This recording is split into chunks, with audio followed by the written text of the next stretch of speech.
Lunar actions don't have to focus on this pooled damage for its main buffing potential. It could utilize quality changes to improve your team's performance. Crystallize has some pretty cool ideas as well. Changing Crystallize Shard to Moon Shard sounds a little bit generic, so I'm going to call these Stellar Shards. Let's go! Another one for the scoreboard! Hey everyone, welcome to another Genshin analysis video. Version Luna 8 is releasing the Stellar Conduct reaction, which is the first of our Stellar reaction system. Originally, I was gonna post the Stellar Conduct video first and give you all a quick overview of the reaction, but the beta cycle has been brutal, and I want to wait until stuff is at least 86% finalized before I make my video. So, for today, we're gonna look a little further ahead. There's been some rumors here and there about what other reactions we're getting alongside Stellar Conduct. These reactions are Rhymegrass, which is a Cryo and Dendro reaction, and Stellar Swirl, which is the buffed version of a Cryo Swirl. As of me recording this, there isn't any confirmation on these rumors actually being true, but it did send me down a rabbit hole that I really want to talk about. So I'm gonna cover the rumored Stellar system and my thoughts and expectations on this mechanic. Cope? Maybe. But a fun thought experiment nonetheless. And if none of what I talk about ends up being true, then at least I'll have more concepts to play around for my own videos down the line. As always, additional info is down below, and captions are available if you need them. Without further ado, let's get started.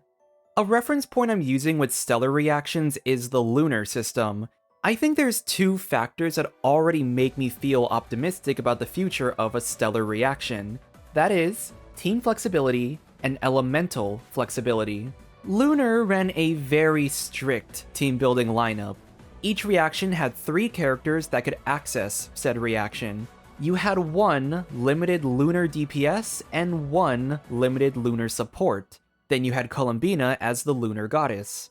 While a base form of lunar charged and crystallized damage were accessible through regular reactions, direct lunar damage was only accessible through the limited lunar characters. And unfortunately, direct lunar damage was the main focus with the system. So we really didn't see the full potential of the general mechanics like the Thundercloud, Verdant Dew, or the Moondrifts. Stellar reactions seem to be going down a similar road by focusing its damage more on the direct reaction form. But what I find really nice is that they're expanding the Stellar roster with upcoming character buffs. Cyno, Wriothesley, Yae, Qiqi, Beidou, and Diona are all getting Stellar Conduct buffs. And Mizuki is getting general buffs, which players are anticipating will expand when Stellar Swirl becomes a thing. Accessing the reaction is still limited to Snezhnayan characters like Sandrone, but if CryoMC can enable it as a free option, it's already more flexible than Lunar. While I fully expect Snezhnayan units to be the best Stellar characters, it won't be like Nodcry where they're your only Stellar characters. You have Wriothesley and Cyno as alternatives to Sandrone when it comes to on-fielding. You'll have Yae and Qiqi as alternatives to whatever off-fielder comes into play. You'll have CryoMC as an alternative to enable these mechanics in the first place. Honestly, I think this whole paragraph is reliant on the Cryo Traveler enabling stellar reactions, but if all goes well with their execution, you shouldn't have to pull for the shiny new characters. You should be able to enjoy what stellar reactions bring with the characters you already have. The next aspect I want to talk about is the elemental flexibility with the stellar system. When Lunar came out, all of the characters were inherently designed in a way that pushed them away from mixing lunar archetypes. Lunar Bloom's Verdant Dew mechanic wasn't something that was disrupted by other reactions, but because of how Dendro auras can prevent Hydro from existing, it had the potential to negate Lunar Charged and Crystallized uptime. Speaking of, Lunar Charged and Crystallized were probably the most synergistic with each other in terms of the elemental auras, but with Lunar Charged, its main issue was that even with maintaining full Thundercloud uptime, dealing damage with it was now reliant on both Hydro and Electro being on an enemy, and that aura might get disrupted through other reactions. Lunar Crystallized characters of Zebai and Linnea were designed to focus on pure Geo and Hydro teams. Zebai's A1 relies on you triggering the Moondrift Harmony effect within at least a 4-second window. Playing her in solo Geo might not be enough to maintain full uptime on her A1, so a second Geo helps with that.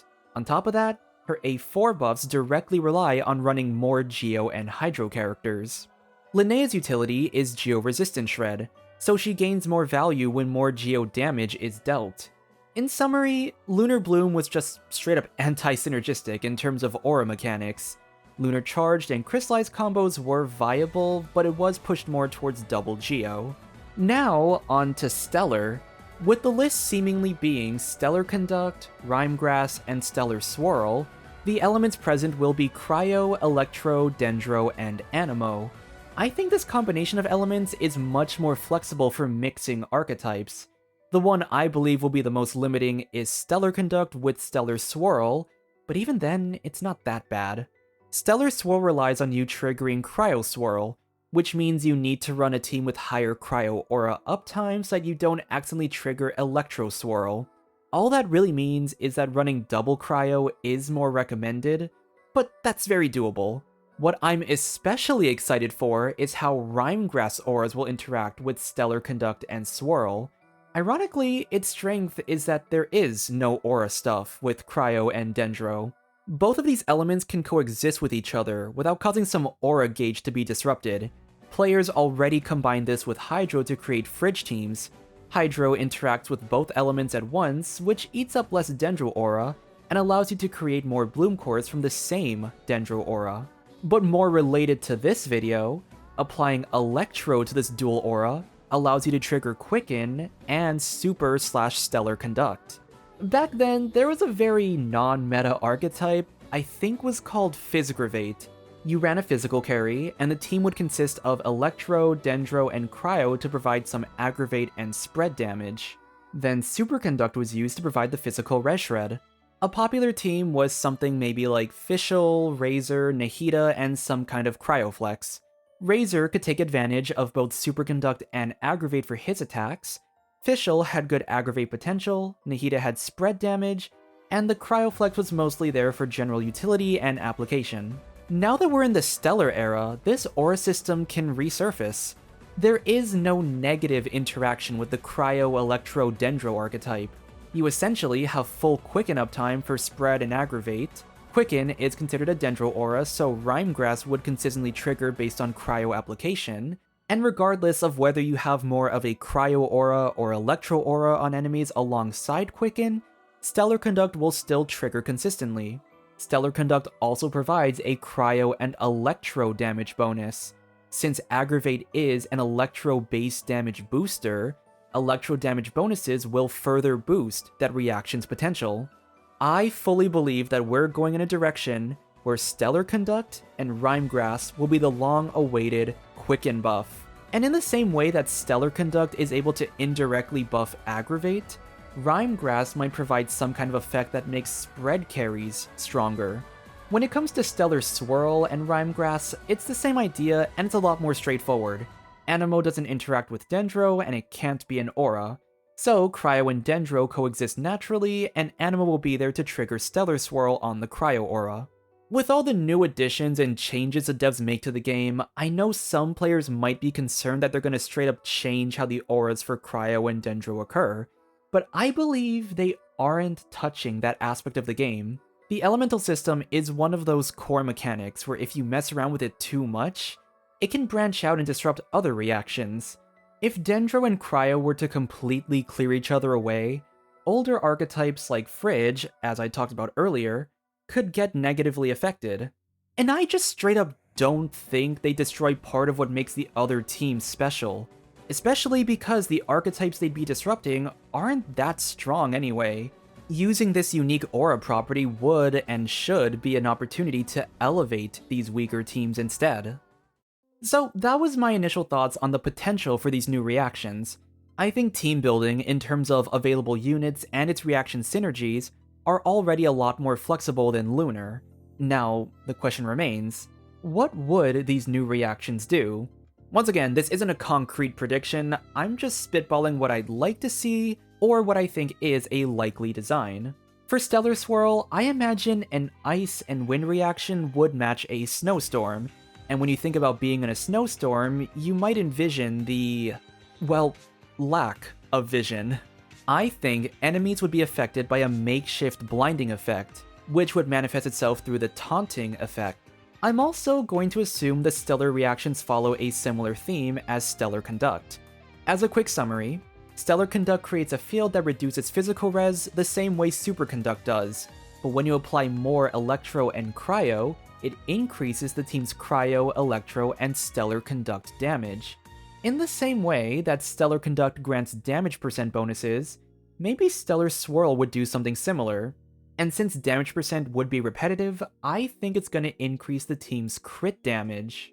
How did I get crit damage? Well, I like to believe that Imaginarium Theater is a reference point for possible reaction changes, and Imaginarium's Frost Squall blessings allow Cryo Swirls to increase crit damage, so I'm just gonna say Stellar Swirl does the same. The crit damage will be a generally good stat for Varka or Wanderer Cryo teams, or if you bring Stellar Swirl and run them as the fourth slot for a Lohan and Durin Melt team, you can Swirl Cryo for application, and provide Lohan and Durin with a crit bonus. Let's move into Rhymegrass. And literally right before I recorded this, I saw a rumor that there will be no Stellar Rhymegrass, but there's still the implication, and the cope, that base Rhymegrass will still exist. With that being said, rumors are nothing concrete, and I already wrote down my ideas for both versions.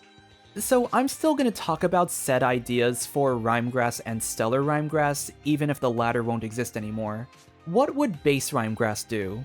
Surely it wouldn't just be the same system as the Imaginarium Theater version, right? Actually, I think it would. When Electrocharged was introduced in the theater, one of the upgrades was that the reaction creates a thundercloud to deal electro or hydro damage. Sound familiar? One of the Bloom blessings was the ability to create a lingering seed, and these could be used to deal extra dendro damage. Sounds kind of like Verdant Dew, right?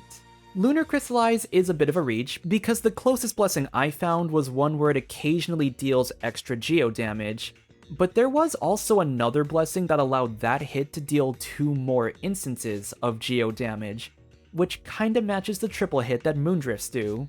So let's just go with the assumption that Imaginarium is meant to tease future reaction mechanics. I don't think Rhymegrass will be exactly like the theater version, but I think there are some things we can pull from it. My take is that you apply Cryo and Dendro, and you create a Frost Vine that wraps around the enemy. The Frost Vine is going to deal either Cryo or Dendro damage to that enemy at set intervals. I think the damage will work like Burning or Electrocharged, where the aura lingers but the damage scales on the EM of the unit who last applied Cryo or Dendro.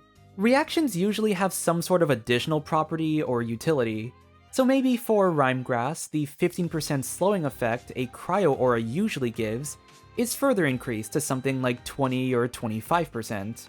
The idea is that it's a vine that would further constrict their movements. I also think the theater mechanic where Rhymegrass reacts with Electro is a reasonable assumption for the real deal. So maybe it can react with Electro, and maybe even Hydro or Pyro, which would expand into Quicken, Bloom, and maybe even Burn Melt combinations with Rhymegrass. Then, for Stellar Rhymegrass, once again, this is now a fun idea instead of a prediction. If I were to design a Stellar version, I would follow the same theme of it being more of like a field and providing team-wide buffs. My idea is that Stellar Rhymegrass creates a field of thorny vines, which can damage enemies and slow their movement within. It would pool every contributor's EM and crit stats, but there would also be ways to deal direct Stellar Rhymegrass damage. I think that it would be interesting if applying more Dendro and Cryo increases the field's radius, kind of like this overgrowth effect. And for the team buff, I think EM would be the best choice.